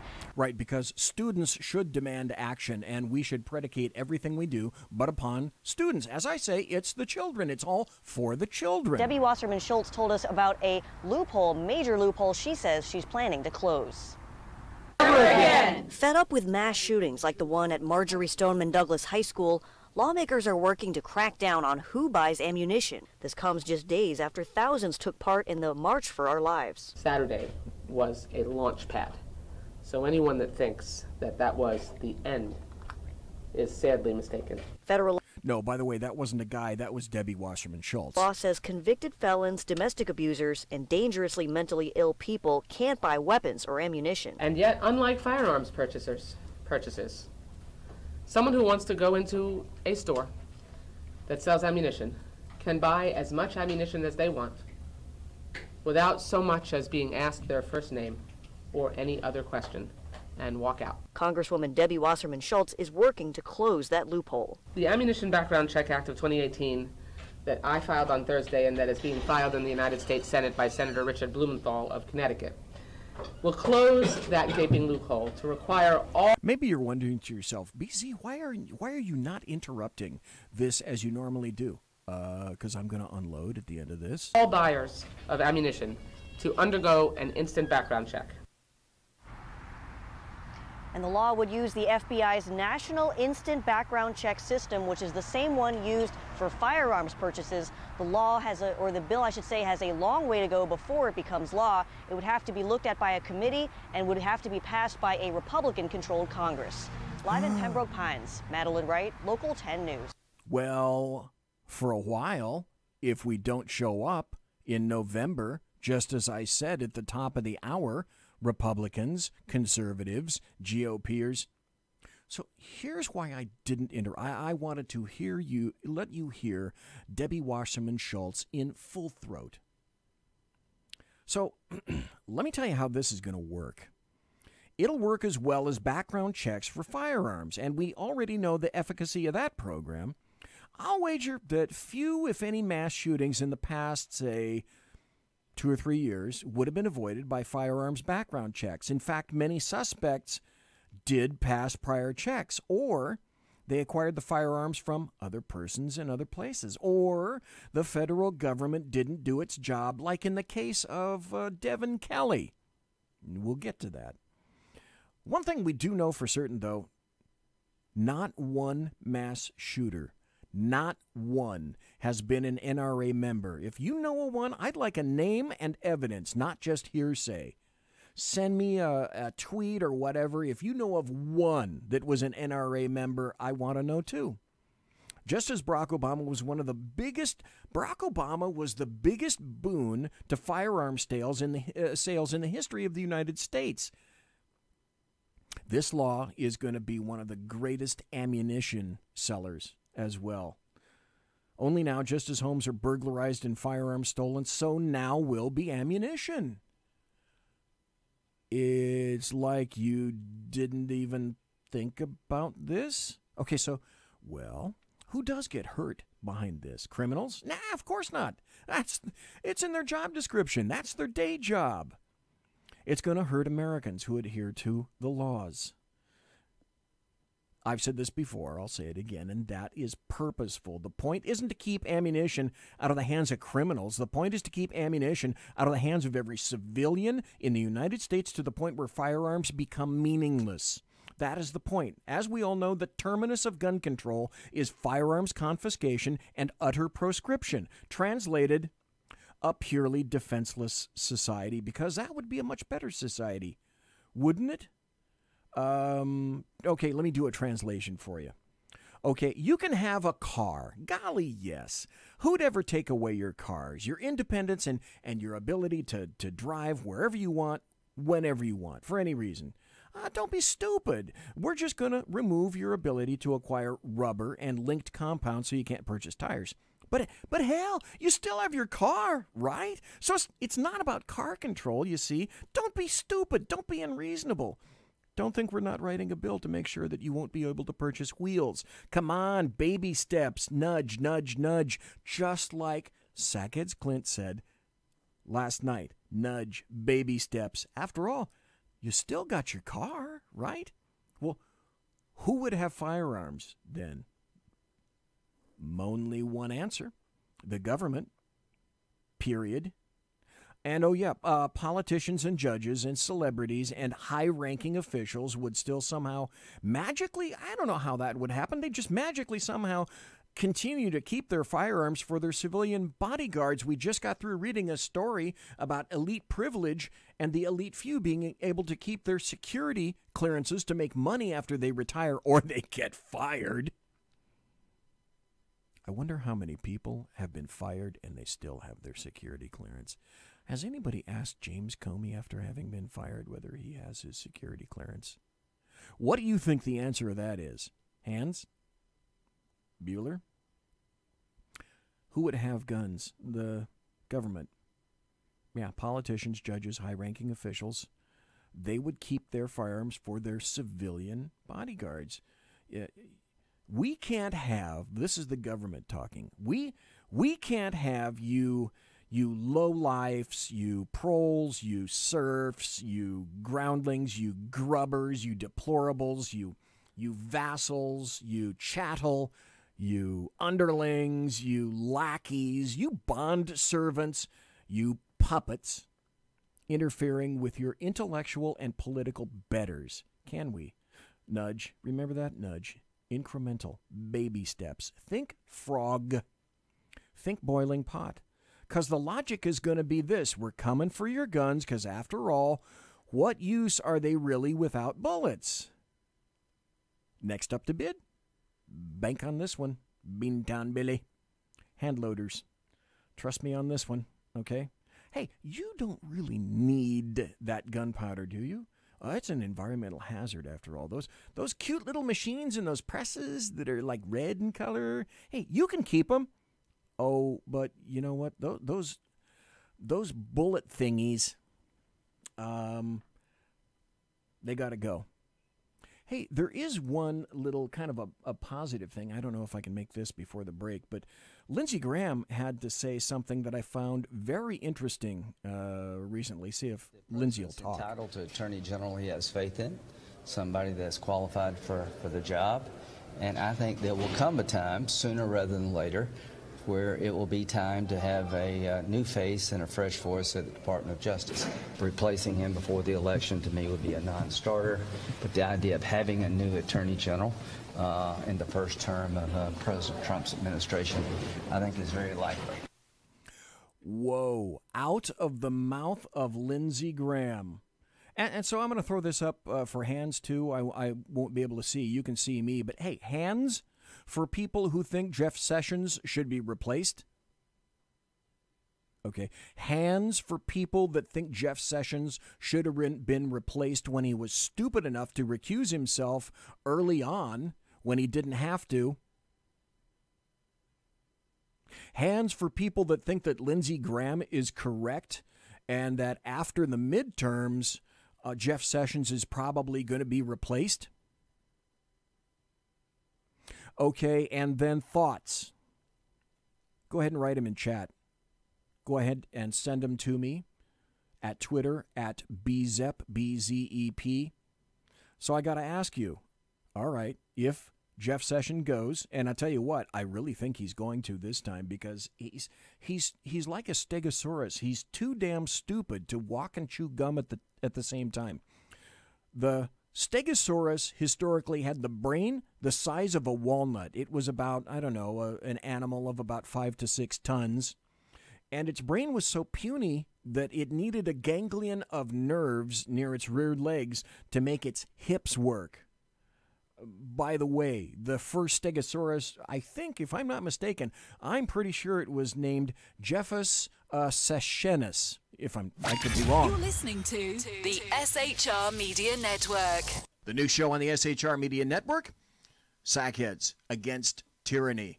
On shrmedia.com. Go there quick like a bunny, 11 p.m. Eastern, 8 p.m. Pacific, every Wednesday. Live and direct on the SHR Media Network. shrmedia.com. Be there. Human by race, Christian by faith, American by nationality, and conservative by choice. Reverend Ralph J. Chittum Sr. is the right guy on SHR Media from 8:05 to 9 p.m. Monday through Friday. And if on the rare occasion I am ever wrong, I will still always be right. The right guy on SHR Media.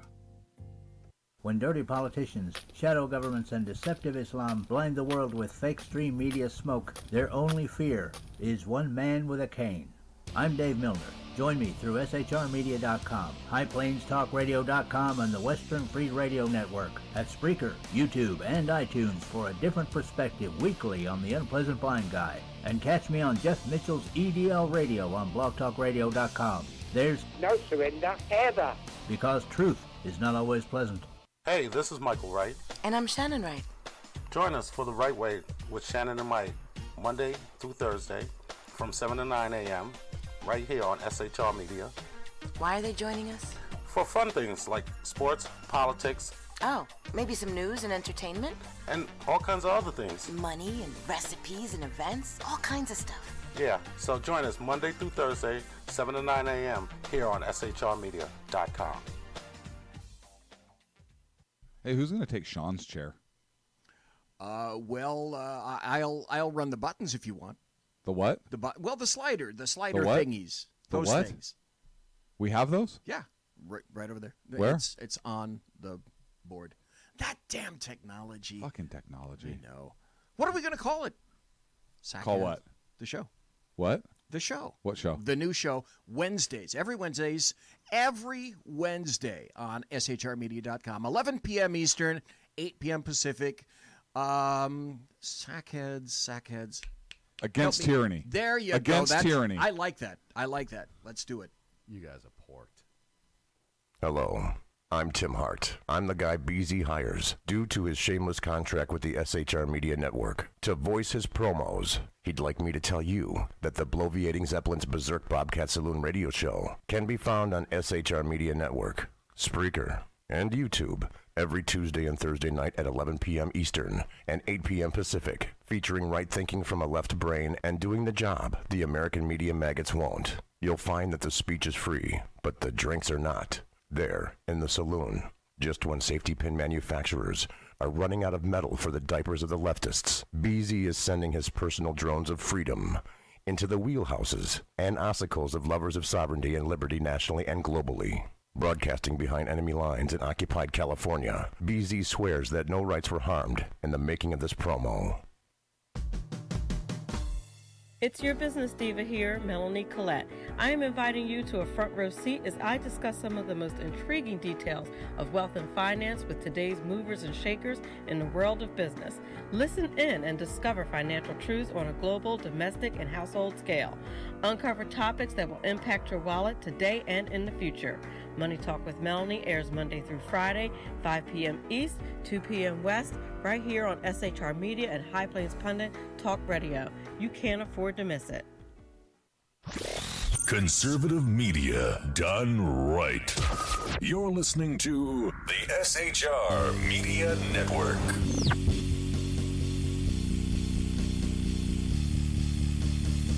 Ladies and gentlemen, Wow, it's the final half hour. The show has gone quickly tonight.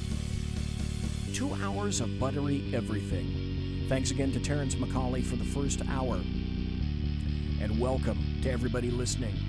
Thank you for listening. Thank you for listening live. Thank you for listening in podcast.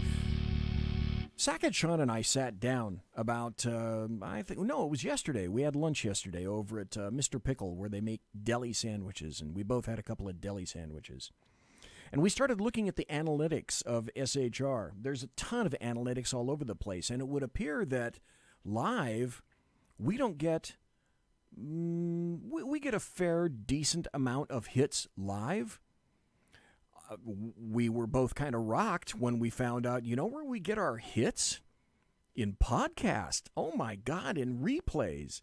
We get, I thought I would get maybe, 75, 100. No, we get like up to 500 or 600 podcast hits almost per show. Now, the analytics are all over the board, and we've just recently taken on Periscope.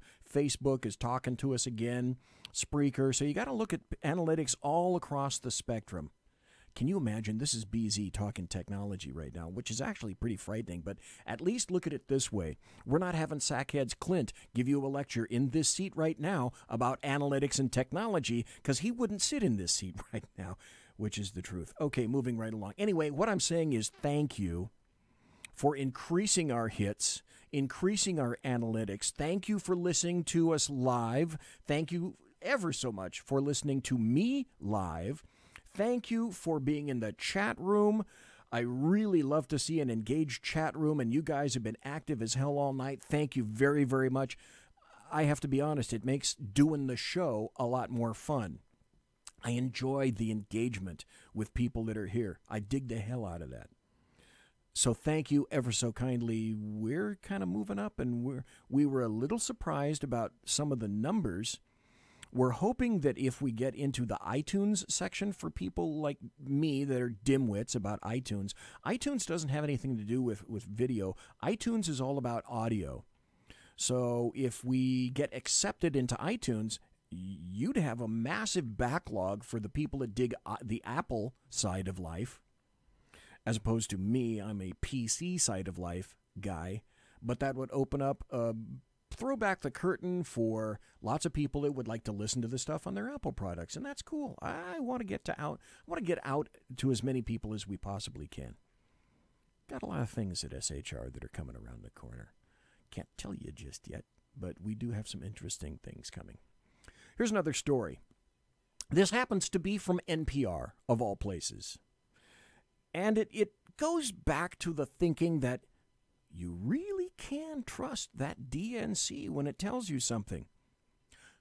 Because here's the headline. DNC says attempted cyber attack wasn't Russia. It was a test from Michigan. Remember when the DNC complained, oh, we've been hacked? No, not in 2016. I'm talking about right now. The Democrat National Committee acknowledged today, Thursday, that an attempted cyber attack, it reported to the FBI, was actually a security test by friendly volunteers from Michigan. Morons. And I don't know if you remember it, but the American media maggots picked this up and ran with it like a fullback towards the end zone. Oh my God, once again, the DNC is getting hacked by those evil Russians doing their work on Putin's puppet, Donald John Trump, the guy with the dead orange cat on his head. Except that DNC security boss Bob Lord said in a statement that a third party launched a simulated phishing test on the party's voter database. One Lord had announced on Wednesday in what first appeared to be a warning about more foreign active measures this year. So today, a Democrat Party official confirmed to NPR that the origin of the test was a group of white hat specialists. That's racist in and of itself. Working for the Michigan Democrat Party. The state party officials evidently did not communicate with the DNC about the test. Now take that, wrap it up, and enfold it back into 2016, and what do you have? Put it together, and what do you got? Zippity-zappity-zoo. Yeah, that DNC can be trusted. And all those American media maggots can be trusted, too. Remember earlier we were talking about Brett Kavanaugh And Brett Kavanaugh caught crap because they thought that the FERT leftists, the American media maggots, the LDEM, the leftist Democrats, and American media maggots, thought that the first name Brett was like high schoolish. And dude, he's like a quarterback. Nobody's named Brett except quarterbacks and elite snobs. Well, I think I figured out, and I think you do too. You already know why it is that leftists and Democrats absolutely despise Judge Kavanaugh. And I'm going to let his words tell you exactly why they can't stand him. Because this is why I would want him on the Supreme Court. And it's the exact same reason that the LDAM don't want him on the Supreme Court. These are his words. The judge's job is to interpret the law, not to make the law or make policy. So read the words of the statute as written. Read the text of the Constitution as written. Mindful of history and tradition. Don't make up new constitutional rights that are not in the text of the Constitution. Don't shy away from enforcing constitutional rights that are in the text of the Constitution. Changing the Constitution is for the amendment process. Changing policy within constitutional bounds is for the legislatures. Remember that the structures of the Constitution, the separation of powers and federalism, are not mere matters of etiquette or architecture, but are at least as essential to protecting individual liberty as the individual rights guaranteed in that text. And remember that courts have a critical role when a party has standing in enforcing those separation of powers and federalism limits. He concludes with, simple but profound. That's exactly why he's despised.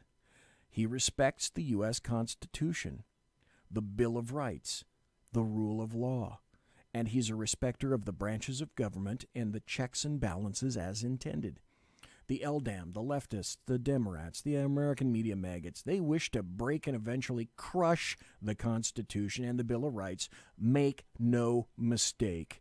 And in order to secure a 180-degree movement and to make sure that that movement is implemented, now, our founding documents, as they're written, exist to limit government. That's why they hate it.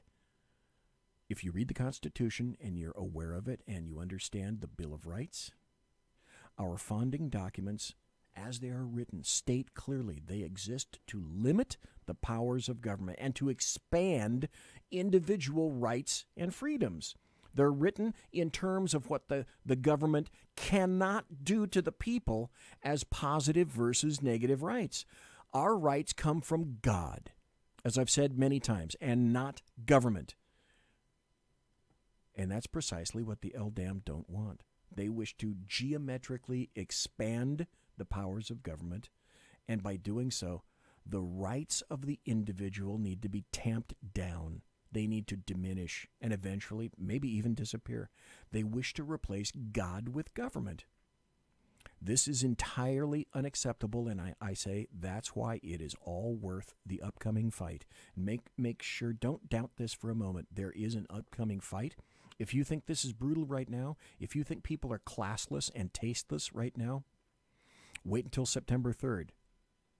Wait for the day that you see what people really think of a classy individual like Brett Kavanaugh. They won't stop. The lies will continue. He will get confirmed. I think you can take that to the bank. But it won't stop, which is why I'm not going to stop, which is why I will be here every Tuesday and Thursday night. Unless I get my factory-issued heart attack, which is probably not too terribly far around the corner at this point. Here's an opinion piece. This is from The Hill. You remember these days that it's on CNN, MSNBC, blah, blah, blah, blah, blah, blah, blah. It's all about Manafort, guilty, guilty, guilty, 8 counts, 11 more, gonna have another trial. Oh, and that Cohen dude, look, he's gonna cop a plea. He's gonna spill everything there is on Trump and yada, yada, yada, yada, yada, yada, yada. Here's from The Hill, of all places, a guy named Mark Penn, who says Cohen's plea deal is the prosecutor's attempt to set up Trump. Now, if you remember, if you heard, there was one female who Judge Ellis in Manafort's trial decided that he was going to shield the jury because he got death threats and he thought that they were going to get death threats as well. This one female jurist was she's already been interviewed. People know who her name is, what her name is. And she said that the smugness on the faces of the federal prosecutors and the diffidence that they had in dealing with Manafort and other persons that were on the stand was palpable. And that she believed that it was absolutely nothing more, which I fervently believe as well, as a trap to get to Trump in some fashion. Penn writes, here we go, from Russia with love to campaign finance with love. Why was Michael Cohen investigated? Because the Steele dossier had him making secret trips to meet with Russians that never happened. So his business dealings got a thorough scrubbing, and in the process, he fell into the Paul Manafort bin reserved by the special counsel for squeezing until the juice comes out. In other words, as I've said before, the federal prosecutors, Mueller, want to make him not just sing, but they want him to compose for him. It's what we used to say in the federal government on the law enforcement side. We're going to make you compose. We're back to 1998 all over again, with presidents and candidates covering up their alleged marital misdeeds, prosecutors trying to turn legal acts into illegal ones by inventing new crimes. The plot to get President Trump out of office thickens, as Cohen obviously was his own mini crime syndicate and decided that his betrayals meant he would be better served turning on his old boss to cut the best deal with prosecutors that he could, rather than holding out and getting the full Manafort treatment. That was clear the minute he hired attorney Lanny Davis, who does not try cases and did past work for Hillary Clinton. Boy, that was a good decision, wasn't it? Cohen had recorded his client trying to entrap him, sold information about Trump to corporations for millions of dollars while acting as his lawyer, and did not pay taxes on millions and millions and millions of dollars. This is kind of interesting in concert. I like what Mark Levin says. I find it difficult to listen to him just because of the timbre of his voice. I don't know, maybe that's an issue with you, maybe it isn't. Some persons make me want to run nails on chalkboards. Fran Drescher's one of them. Mark Levin, I can take him for a period of time. But here he is, he's weighing in with regard to Cohen and Trump. Right here with reaction to all of today's breaking news. He's the host of the #1 show, Sunday nights, 10 Eastern, Life, Liberty, Levin, right here on the Fox News channel, host of CRTV's Levin TV. We call him the Great One for a reason, Mark Levin. All right, Mark, I mean, there are some lessons here. I agree that you shouldn't lie to the FBI. Everyone agrees with that. I also agree that you should pay your taxes. I also agree that you better not lie in a bank loan application. Yeah. Mark, how did we get from Russia and that this is it after nearly, we're almost at 500 days? All right, I want to address Michael Cohen. How did we get to that? I want to help the law professors, the constitutional experts, the criminal defense lawyers, the former prosecutors, and of course, this is great, the professors. I want to help them understand what the law is. The general counsel for the Clinton mob family, Lanny Davis. By the way, he's an attorney if you didn't know. He had his client plead to 2 counts of criminality that don't exist. These campaign finance violations that all over TV, they're saying implicates the President of the United States directly. First, let's back up. It is a guilty plea. It is a plea bargain between a prosecutor and a criminal who doesn't want to spend the rest of his life in prison. That is not precedent. That applies only to that specific case. Nobody cites plea bargains for precedent. That's number one. Number two, just because a prosecutor says that somebody violated a campaign law doesn't make it so. He's not the judge. He's not the jury. We didn't adjudicate anything. It never went to court. That's number two. A campaign expenditure under our federal campaign laws is an expenditure solely for campaign activity. A candidate who spends his own money or even corporate money for an event that occurred not as a result of the campaign, it is not a campaign expenditure. Let me give a few examples. Okay, listen to what he said, just for Listen to what he said. Mark Levin said, and this is my fantastic memory, which I don't really have a fantastic memory, but he said, a candidate who spends his own money or even corporate money for an event that occurred not as a result of the campaign is not a campaign expenditure. To help people understand this, especially the American people. Let's say, I wrote these down. Let's say a candidate had said, we owe vendors a whole lot of money. We've had disputes with them, but I want you to go ahead and pay them. I'm a candidate. I don't want all this negative publicity. So he says to his private lawyer, you pay them, I'll reimburse you, get it done. Is that illegal? It's perfectly legal. Yet according to the prosecution of the Southern District of New York, it's paid at the direction of the candidate to influence an election. Yes, Mr. Prosecutor, how stupid is your point? It's not a crime. More. Let's say this candidate settles a lawsuit that was initiated before he becomes a candidate, and he says to his personal lawyer, I want you to settle that lawsuit. You can use my corporate funds, my private funds, whatever it is. That is perfectly legal, too. The prosecutor would say, but that influenced the election. So what? There's certain things you do that influence an election that are legal, certain things you do that influence an election that are illegal. Let's say a candidate gets a non-disclosure agreement from a disgruntled employee. He wants to quiet that disgruntled employee as he goes into the election. He pays the funds out of his pocket or through his corporation.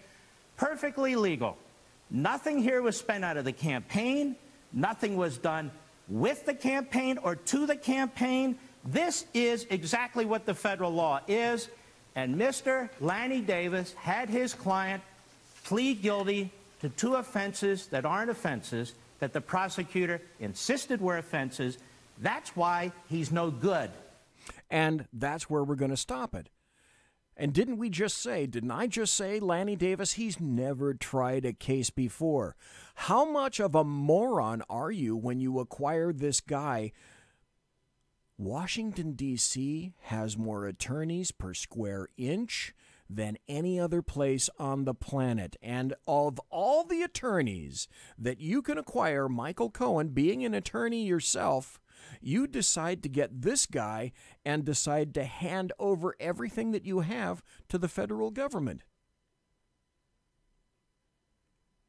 I think there's more. I think there's a lot more to this. I think we're going to hear it, not immediately, but we're going to hear it. Because there's stupid, and then there's brain-glazingly stupid. I cannot see where Cohen falls into any other category right now except that of brain-glazingly stupid. I got about another 7 more minutes before the end of the show. We all know about Molly Tibbetts, and we all know about the illegal alien who's been in the country here illegally because it's a law, and it was broken by him. Not even going to name his name because he's not worth naming at this point. But he's all over the media. 2 things I want to tell you. One is if you're not just a wee bit upset about this, you need to be, because this is his attorney's ploy now. Accused Molly Tibbetts killer demands that he not be called an illegal alien. Every week I say this. Just when you think that you've heard just about every stupid damn thing on the planet, there are more stupid damn things.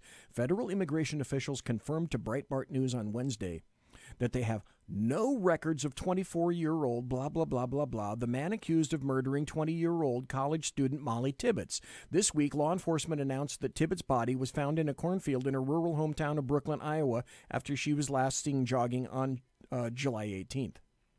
So this guy's been charged with first-degree murder in her death, and police say he admitted to confronting and chasing her down. The illegal alien lived in a region of Iowa that was surrounded by sanctuary cities.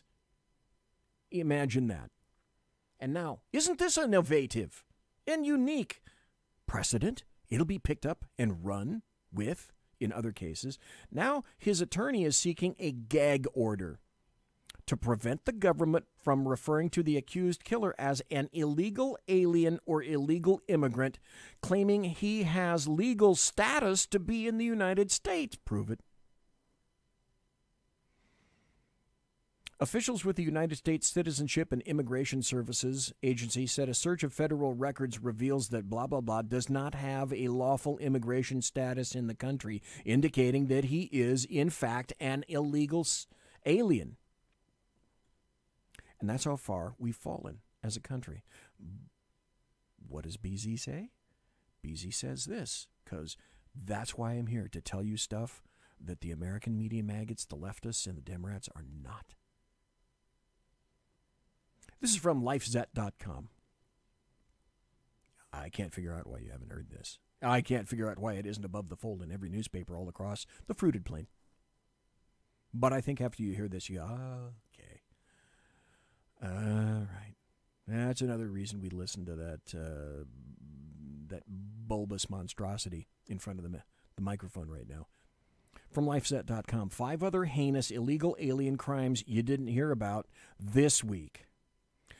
Why are liberal mainstream media figures afraid to tell Americans all the facts about who enters our country? Molly Tibbetts, a 20-year-old Brooklyn, Iowa college student, was murdered by blah, blah, blah, 24, who was charged with first-degree murder after confessing and leading authorities to the cornfield where he'd tried to hide her body under stalks of corn. Blah, blah, blah is an illegal alien from Mexico who's been here in the U.S. for at least 4 years, but many in the mainstream media are far from eager to report that fact. In its story on Wednesday, for example, about how law enforcement cracked the case, CNN said absolutely nothing about Rivera's immigration status. Imagine that. Readers had to click on a link at the end of the post to go to a second story, and even then CNN only described blah, blah, blah as a Mexican man who officials said came to the U.S. illegally. That somewhat oblique reference came only in the 4th graph, and it was not repeated until the end of the story in a reference to President Donald Trump. Tibbetts' disappearance has been a major news story for weeks. It was impossible to ignore totally when it became known that an illegal alien had confessed to her murder and led authorities to her body. But wait, there's more. Journalists working for major mainstream media outlets totally ignore many more crimes illegal aliens commit in the country. Here are just five examples from this past month. Number 1, an illegal alien from Mexico charged in a brutal Minnesota murder. Freider Diaz Carabajal was deported in 2014 but returned and is now charged with stabbing a 27-year-old Minnesota woman to death. He speaks no English but claims to have lived in the Shakopee Valley area of the state for 18 years. He had two previous DUIs. He was found in what police described as an extremely bloody scene with his head on the chest of his victim, his ex-girlfriend, who'd been stabbed multiple times and was dead. If convicted, he could face up to 40 years in prison. You didn't hear about that. Number 2, accused rideshare rapist is Orlando Vilches Lazo, a 37-year-old Peruvian illegal alien living in the San Francisco area. Good news for San Francisco residents. Keep embracing your illegals. According to local TV stations, Lazo was charged in late July with multiple offenses, including rape, sexual penetration with a foreign object, kidnapping, and false imprisonment. Authorities later said he, a former Lyft driver, continued to pass himself on as a way of encountering victims. Officials with U.S. Immigration and Customs Enforcement, ICE, say they're going to deport Lazo if he's released from local custody, but since San Francisco's a sanctuary city, it's not clear how they're going to know when he is released. Number 3, illegal alien from Mexico charged with raping an 11-year-old Arkansas girl. Luis Mario Rodriguez Torres, 21, allegedly met the girl through Snapchat, then would not let her go when she met him, according to KSFM in Springdale, Arkansas. Number 4, convicted and deported murderer caught near El Paso. Jose Santos Diaz Hernandez, a 42-year-old Salvadoran, fled Customs and Border Protection officials when he and another man were observed crossing illegally into the U.S. Diaz Hernandez previously served 7 years in a Texas prison for a 2002 murder in Houston, according to the El Paso Times. He's charged with re-entering the U.S. illegally, a felony punishable up by 20 years in prison. Convicted sex offender caught re-entering U.S. illegally. When agents approached 41-year-old Magdaleno Elizalde Alonso after he crossed into the U.S. illegally near El Paso, he tried to escape. Once he was caught, agents determined that this guy had previously served prison time for aggravated criminal sexual assault and predatory criminal sexual assault of a child. Where? Oh, yeah, that's right. Chicago, Illinois. Monsieur has been locked!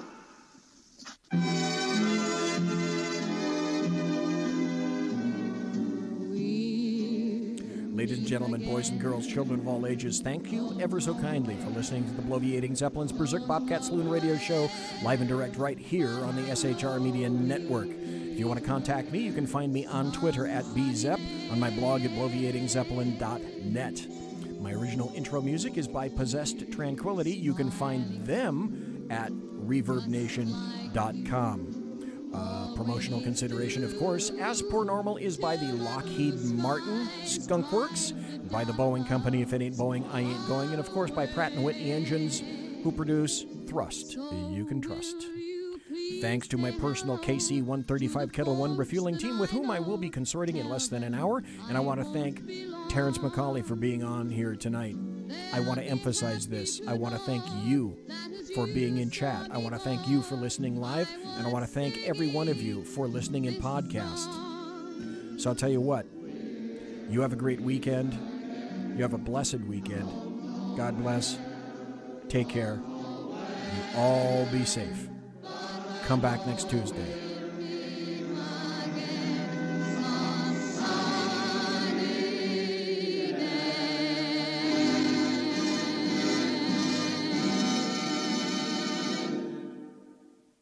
Quiet down now and get some sleep. Good night, everybody. Good night, Mama. Good night, Ben. Good night, everyone. Good night, Mama. Good night, Daddy. Good night, children. Good night, Daddy. Good night, Elizabeth. Good night, John Boy. Good night, Jim Bob. Good night, Jim Bob. Good night, Jim Bob. What's going on? I was asleep. What's everybody doing? Good night, Jim Bob. Go to sleep.